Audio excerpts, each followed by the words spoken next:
Roman Empire, Episode 10. Rome destroys Carthage. Third Punic War, 146 BCE, and the birth of Mediterranean dominance. Part 1. Opening hook, the city Rome could not forget. What happens when a republic wins a war, but cannot forget the fear that war created? In the last episode, we followed Hannibal across the Alps. We saw elephants in the snow, soldiers moving through frozen mountain passes, and one of the most dangerous military minds of the ancient world descending into Italy. Hannibal did not simply attack Rome, he entered the Roman imagination. For years, his name became a shadow over Roman households, Roman politics, and Roman memory. But history does not end when the battlefield becomes quiet. Carthage survived the Second Punic War. It lost its empire, its fleet, much of its wealth, and its freedom in foreign policy. Yet the city itself remained alive. Its harbours still open toward the sea, its merchants still traded, its fields still produced grain and oil, its people still rebuilt. And for many Romans, that was enough to be dangerous. This episode is not only about the destruction of one city, it is about how fear can remain alive long after victory. It is about how Rome, having defeated its greatest enemy, slowly convinced itself that survival required something more final than defeat. By the middle of the 2nd century BCE, Rome was no longer a small Italian republic fighting for survival. It was becoming the central power of the Mediterranean. Spain, Sicily, Sardinia, Corsica, Greece, and North Africa all belonged to its expanding world of influence. Yet across the sea, Carthage still stood. And to some Romans, especially the old senator Cato the Elder, that fact was unbearable. He looked at Carthage and did not see a weakened city. He saw Hannibal's ghost. He saw Cannae. He saw Rome surrounded, frightened, and nearly broken. Again and again, after speaking on almost any subject in the Senate, Cato is remembered as ending with the same severe idea: Carthage must be destroyed. So tonight we follow the final chapter of the Punic Wars. We move from Roman fear to Roman policy, from political pressure to open war, from siege to fire, and from the fall of Carthage to the rise of Rome as the undisputed power of the Western Mediterranean. The question is simple, but heavy. Did Rome destroy Carthage because Carthage was still dangerous, or because Rome could no longer live with the memory of having once been afraid? Part 2. After Hannibal, a defeated city that still lived. After the Second Punic War ended in 201 BCE, Carthage was forced into a harsh peace. The city surrendered its war fleet, gave up its possessions outside Africa, paid a massive indemnity, and agreed not to wage war without Roman permission. In political terms, Carthage had been reduced from a great imperial rival to a dependent state under Roman supervision. But decline is not the same as death. Carthage was still one of the great urban centers of the Mediterranean. Its location was extraordinary.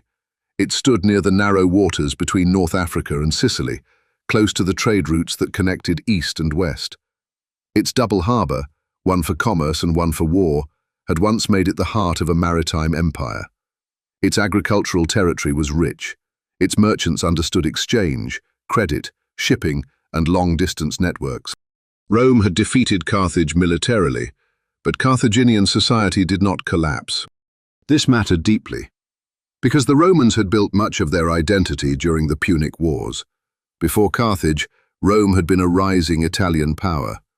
After Carthage, Rome became something larger. The struggle had taught Rome how to move armies overseas, how to build fleets, how to manage provinces, and how to imagine itself as a Mediterranean power. Yet this transformation came with trauma. The Second Punic War had been one of the most terrible tests Rome ever faced. Hannibal had destroyed Roman armies at Trebia, Lake Trasimene, and most famously at Cannae in 216 BCE. At Cannae, tens of thousands of Roman and allied soldiers died in a single day. The shock of that defeat entered Roman memory like a wound. Even after Rome recovered, even after Scipio Africanus carried the war to Africa and defeated Hannibal at Zama, the fear remained. This is one of the most important ideas in Roman history. Rome often presented itself as rational, disciplined, legalistic and practical. But Roman policy was also shaped by memory, honor, anxiety, and revenge.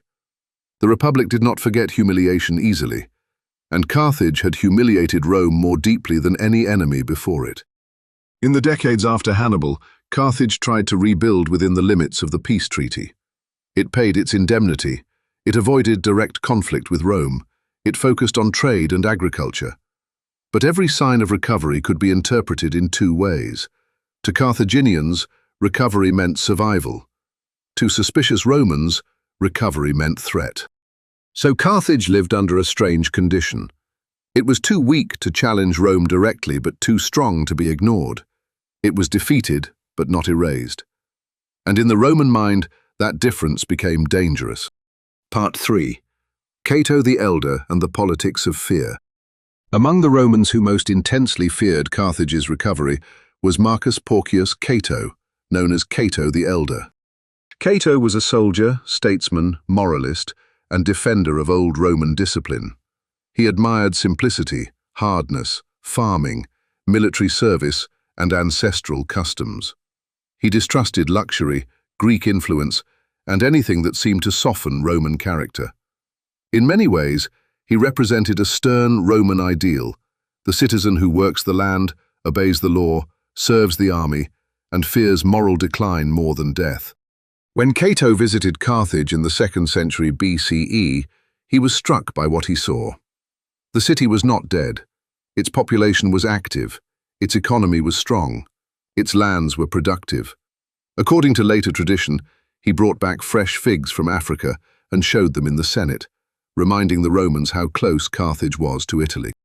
The message was clear. Carthage was not some distant memory. It was near, it was fertile, it was alive.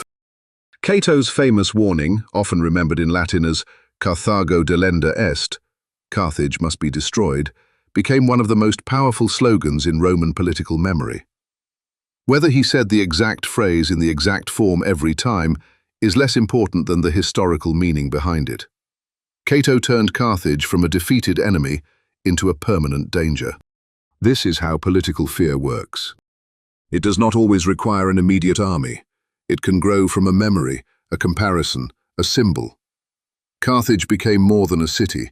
It became the idea of a future disaster. It became proof that Rome could never relax.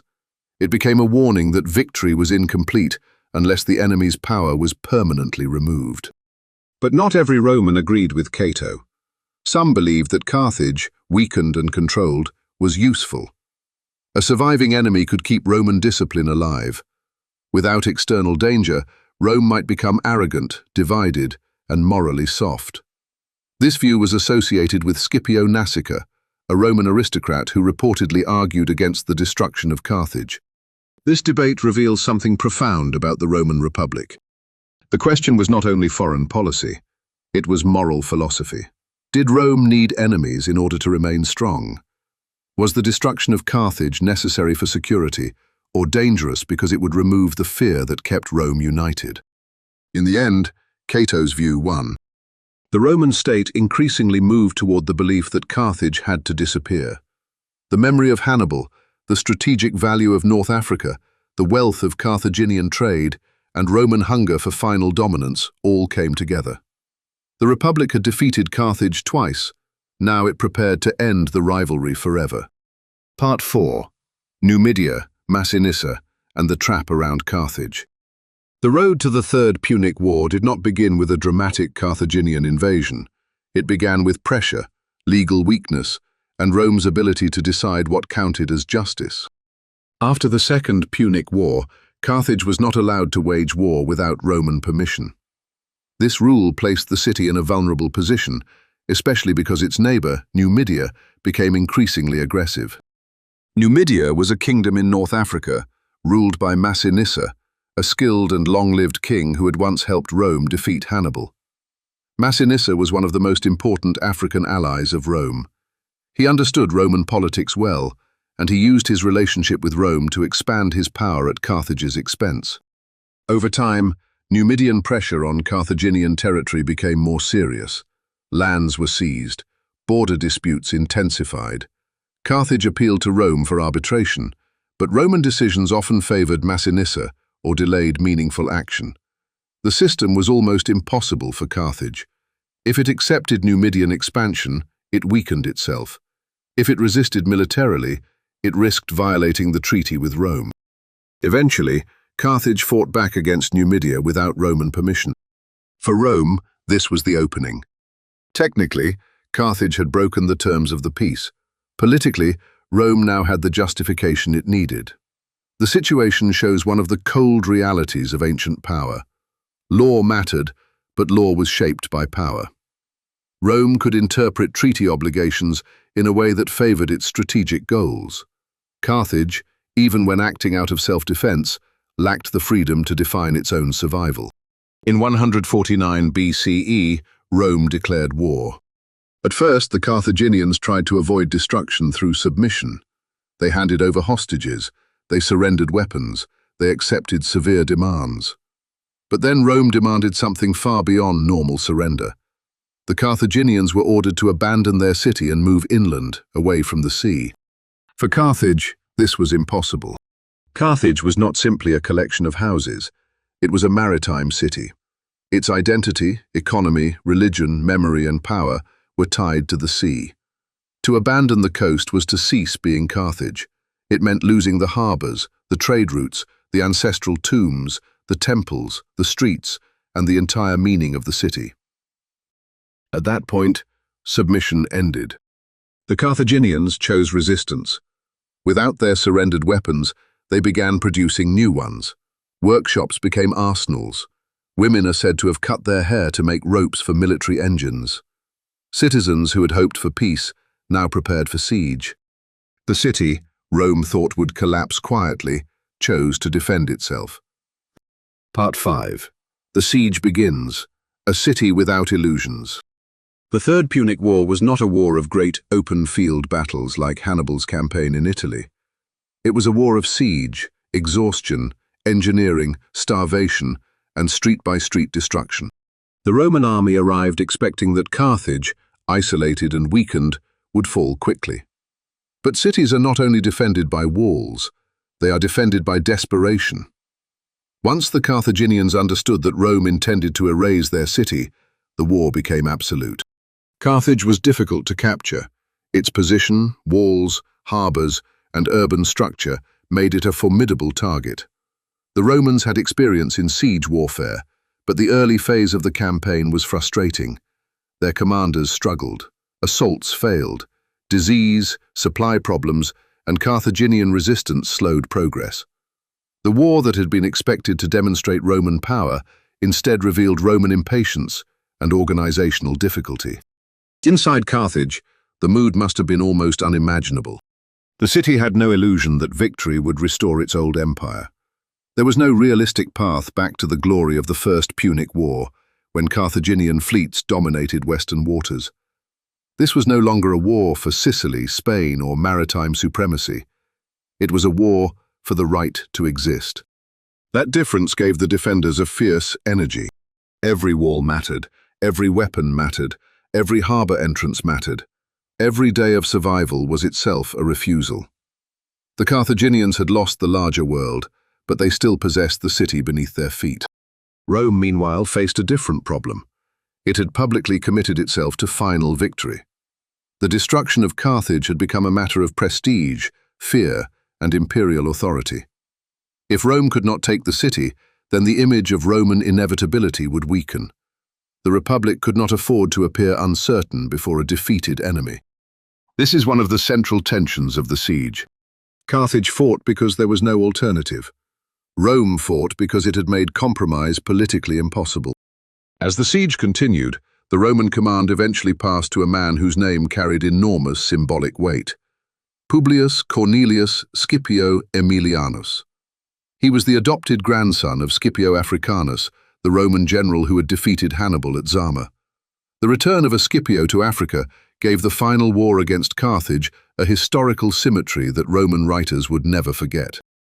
The family name that had ended Hannibal's hopes would now oversee the end of Hannibal's city.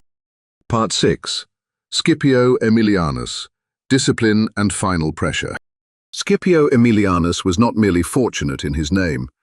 He was disciplined, intelligent, and serious about military reform. When he took command, he found a Roman army that needed order. As in many Roman campaigns, success depended not only on courage, but on organization, supply lines, camp discipline, siege works, command structure, and the steady tightening of pressure. Scipio restored discipline among the troops. He improved the blockade. He focused on isolating the city and reducing Carthage's ability to receive supplies. War, especially siege war, often depends on patience more than dramatic heroism. A city is not always taken in one glorious charge. Sometimes it is slowly surrounded until time itself becomes a weapon. The Romans built works to close off access. They tried to control the harbors. The Carthaginians, with remarkable determination, attempted countermeasures and even constructed a new exit from their military harbor. This moment shows the technical skill and resilience of the city. Even near the edge of destruction, Carthage was not passive. It adapted, it worked, it resisted. But Rome had more men, more resources, and more strategic depth. Carthage was alone. That fact mattered more than bravery. The city could resist for months and years, but it could not replace the world it had lost. There was no great Carthaginian empire to rescue it. No massive fleet would appear from Spain or Sicily. No Hannibal would descend from the mountains. The old network of Punic power had been cut apart by earlier wars.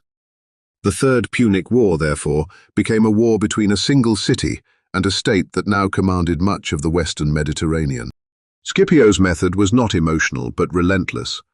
The city was to be squeezed, entered, and finished. Roman warfare at its most effective combined discipline with severity. It could absorb setbacks, reorganize, and continue. This had been true against Hannibal. It was true again before the walls of Carthage.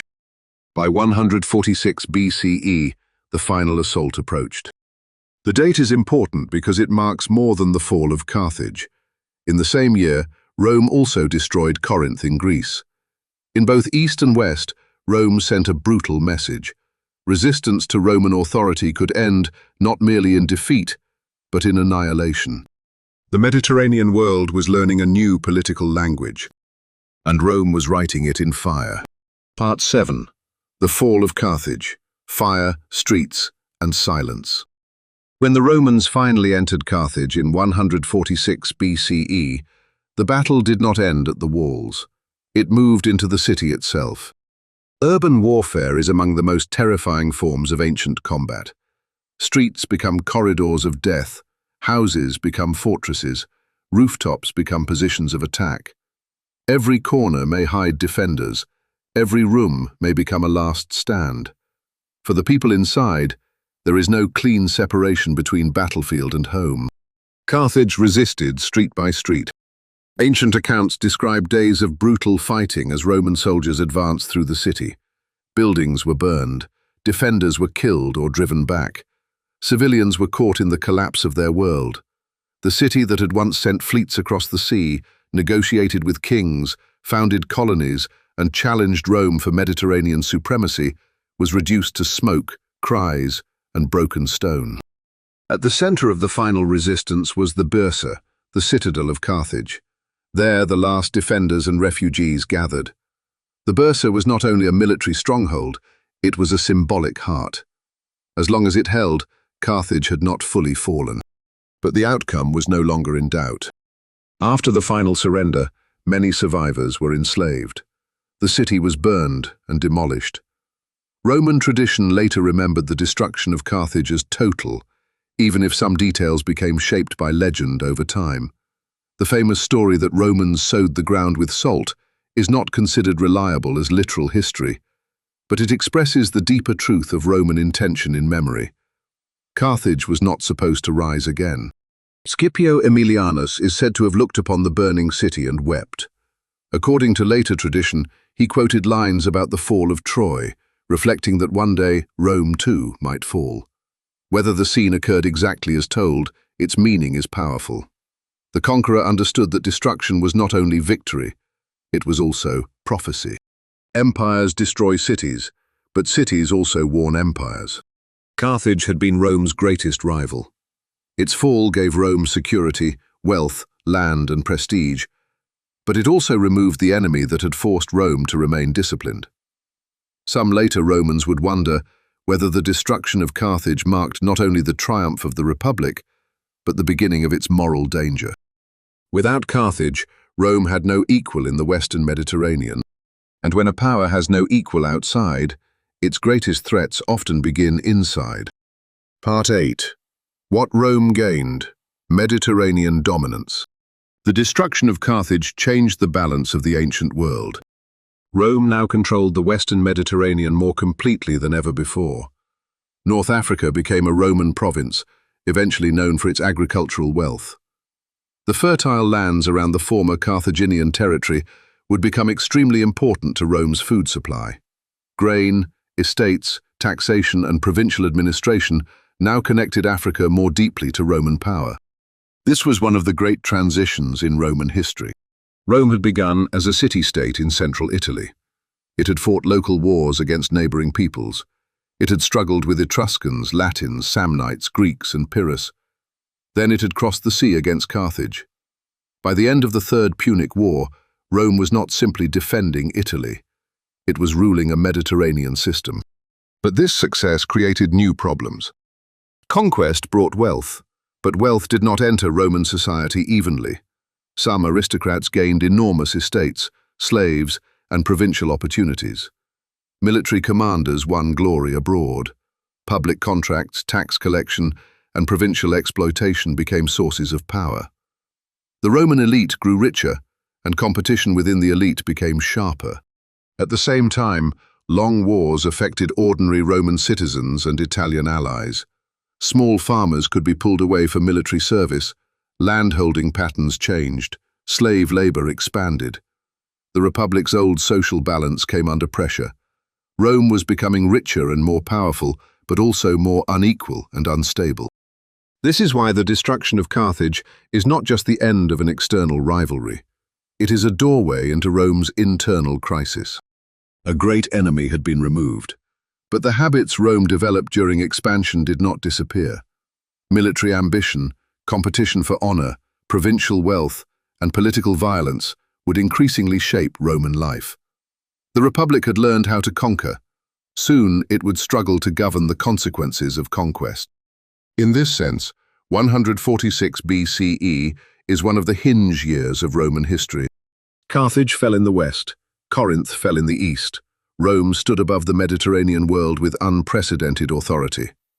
But beneath that authority, new tensions were forming. The question was no longer whether Rome could defeat its enemies. The question was whether Rome could survive its own success. The Republic had mastered war. Now it had to master power. Part 9. Ending. The Ghost of Hannibal and the Road Ahead. So we return to the question from the beginning. Did Rome destroy Carthage because Carthage was still dangerous, or because Rome could not live with the memory of fear? The answer is not simple.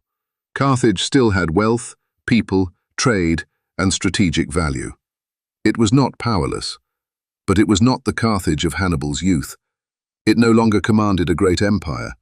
It no longer possessed the military reach that had once threatened Italy.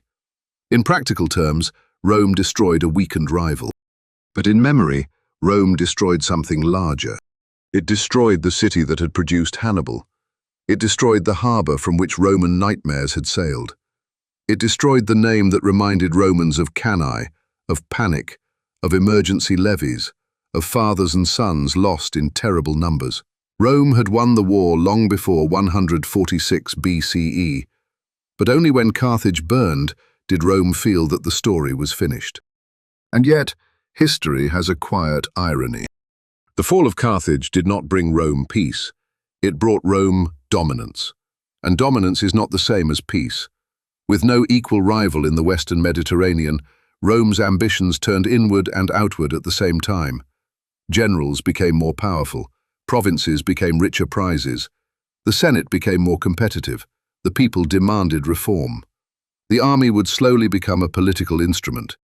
The destruction of Carthage ended one age and opened another. In the next episode, we will follow Rome after victory, when wealth, land, slaves, and inequality begin to transform the Republic from within. The enemy across the sea is gone, but now Rome must face a more dangerous question. What happens when the greatest threat to the Republic is no longer Carthage, but Rome itself? Before we leave this ruined city, remember the image from the opening. Hannibal crossing the Alps had once brought fear down into Italy. Decades later, that fear still lived inside Roman politics. Carthage was destroyed not only by armies, but by memory. The snow of the Alps had melted long ago, but in the Roman mind, Hannibal's shadow had never disappeared. If this episode helped you see Rome not just as a victorious empire, but as a republic shaped by fear, memory, and power, subscribe to continue the journey. In the next episode, the wars outside Rome begin to become crises inside Rome. The empire is not here yet, but the republic is already changing.